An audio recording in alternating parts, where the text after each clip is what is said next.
جو ہمارا الیکشن تھا محبوبہ جی جہاں سے لڑ رہی ہیں اننت ناگ اور پنچ رجوری کا جو نیا ایک بنا ہے کارواں کیا گیا ہے پوسٹ 2019 ایک نئی کانسٹیچوئنسی بنائی گئی ہے which is spread over 2 regions of Jammu and Kashmir. ایک تو نارتھ کشمیر کے کچھ علاقے اب تو ساؤتھ کشمیر کے کچھ علاقے ہیں اور پنچ رجوری کا سارا جو 2 ضلع ہیں ان کے ہیں. تو یہ تو پہلے ایک جیوگرافیکل آڈیٹی ہے لیکن خیر انہوں نے لگایا اور اس مقصد سے انہوں نے یہ بنائی تھی یہ کانسٹیچوئنسی کہ وہ اس کے ذریعے وہاں جو فالٹ لائنز ہیں caste fault lines religious fault lines اس کے ذریعے یہ جموں کشمیر کے لوگوں کی جو یونٹی ہے اتحاد ہے سب کا اس وقت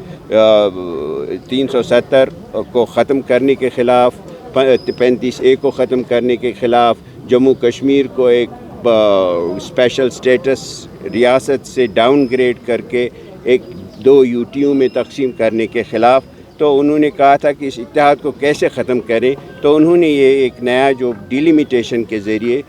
جو ڈیلیمیٹیشن کمیشن کے ذریعے ایک اس میں ایک سبٹاج کیا اور بنایا اور انہوں نے پری پول ریگنگ وہیں سے شروع کی جہاں سے جو 2000 جو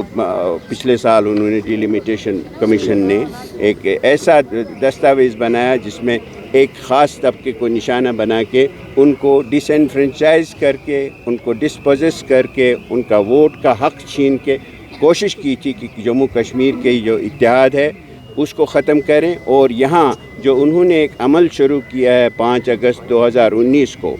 وہ ایک واقعہ نہیں تھا وہ ایک عمل تھا. It was a process. 2019 5th August was not an event, it is a process and that is an ongoing process. اسی پروسیس کا ایک حصہ آج جو انہوں نے کیا ہے اور اس میں انہوں نے اب یہ جو انہوں نے پورا ایک پلان بنایا تھا منصوبہ بنایا تھا کچھ یہاں کی پارٹیز کو شروع کر کے اور ہماری پارٹی کو ختم کر کے ان کے زوم میں انہوں نے ہمیں ختم کر دیا تھا PDP کو اور کچھ بونسائی جو آپ دیکھتے ہیں جو پلانٹس میں رکھتے ہیں ان کو ان لیڈروں کو بنایا اور شو روم اپنا سجا کے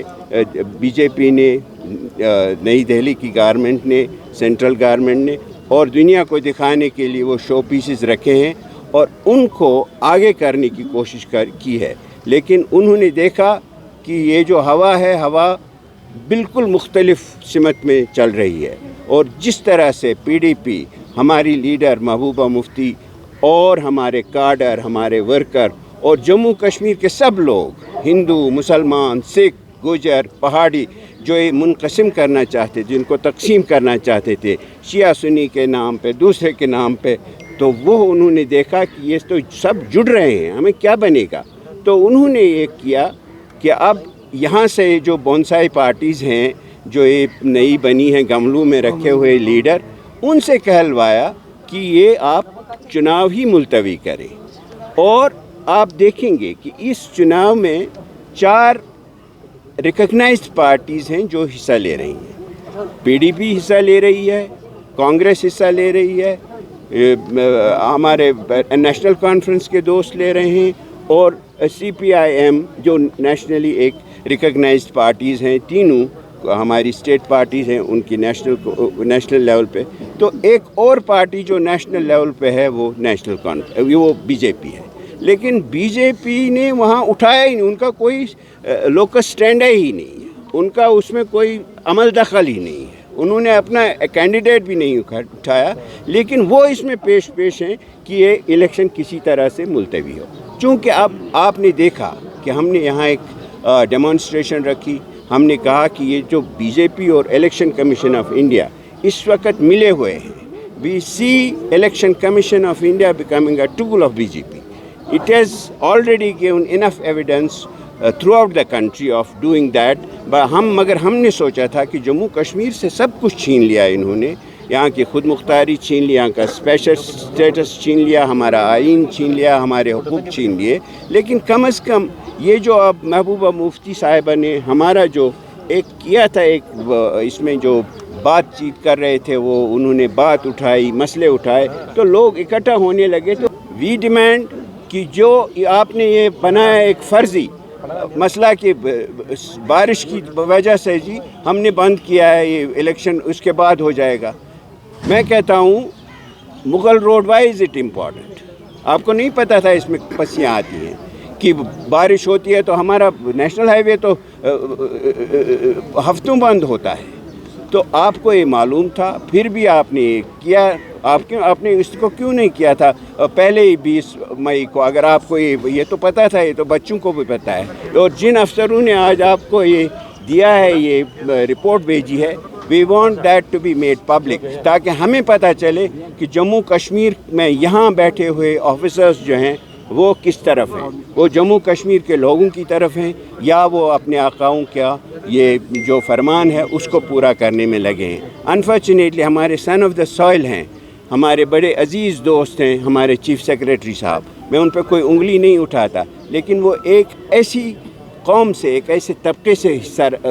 کے ساتھ تعلق رکھتے ہیں جو اس 87 کے ریگنگ کے نتیجے میں صورتحال پیدا ہوئی، اس کے ہمارے سانہ بسانہ سب سے بڑے ان کی جو کمیونٹی ہے وہ اس کا شکار ہوئی ہے. تو مجھے نہیں لگتا کہ انہوں نے ایسا کیا ہوگا، but to make ourselves believe in this system وہ کرنا چاہیے. It should be made public. The Election Commission of India must make public the report that has come from the state government. اور ہم آپ کو یقین دلانا چاہتے ہیں کہ ہم بیٹھیں گے نہیں، ہم تھک ہار کے نہیں بیٹھیں گے. ہم اس راستے پہ نہیں چلیں گے جس راستے پہ جو 87 میں جو بحران یہاں پیدا ہوا تھا، ہم اس پہ نہیں چلیں گے. لیکن ہم کانسٹیٹیوشنلی ڈیموکریٹیکلی آپ کو ہر جگہ ملیں گے، ہر جگہ ملیں گے. آپ کا راستہ بند کریں گے اور آپ جو ایک فسطائیت، ایک جو یہ ڈریکونین سسٹم یہاں قائم کرنا چاہتے ہیں، پی ڈی پی کا ہر ایک ورکر، پی ڈی پی کا ہر ایک ووٹر، پی ڈی پی کا ہر ایک لیڈر اس میں آپ کو آپ کا راستہ کاٹے گا. آپ جتنا کوشش کریں، آپ اب یہ ٹائم کیوں مانگ رہے ہیں؟ کوئی اس میں کوئی تبدیلی نہیں ہو رہی ہے وہاں پونچھ راجوری میں یا یہاں اننت ناگ اور کلگام اور شوپیان کے جو علاقے اس میں ہیں، اس میں لوگوں کے دلوں میں کوئی وہ جذبات تو اب زیادہ میرے خیال میں مضبوط ہوں گے اور اس کا پورا اثر پوری ریاست پہ پڑے گا. لیکن ایک چیز ہے کہ یہ جو انہوں نے کل آپ نے دیکھا ایک ویڈیو جس میں ایک بی جے پی کا ایک لیڈر تھریٹن کر رہا ہے پہاڑیوں کو کہ آپ کے ساتھ 1947 والا واقعہ دہرایا جائے گا، اور اس میں واضح ہوا ہے کہ جو اس وقت میسیکر آر ایس ایس نے کیا تھا وہ ان کو وہی تھریٹننگ دے رہے ہیں کہ شاید آپ کے ساتھ یہ معاملہ ہو سکتا ہے. تو ہم اس پہ بہت ہی تشویش میں ہیں اور چاہتے ہیں کہ ان کے خلاف ایک ایف آئی آر ہو اور ان کے خلاف ان کو فوراً اس اتنے بڑے گھناؤنے کا یہ جو انہوں نے اسپیچ دی ہے اس کے لیے ان کو فوراً قانون کا سامنا کرنا پڑے. اور ان کو میرے خیال میں آج کل کھلی چھوٹ نہیں ملنی چاہیے کہ وہ پونچھ راجوری میں جائیں اور لوگوں میں یہ، اور ان کی ایک مثال بننی چاہیے کہ ایڈمنسٹریشن اور ہمیں نہیں لگتا کہ administration should be interested in triggering communal tension in that very, very fragile and sensitive border area.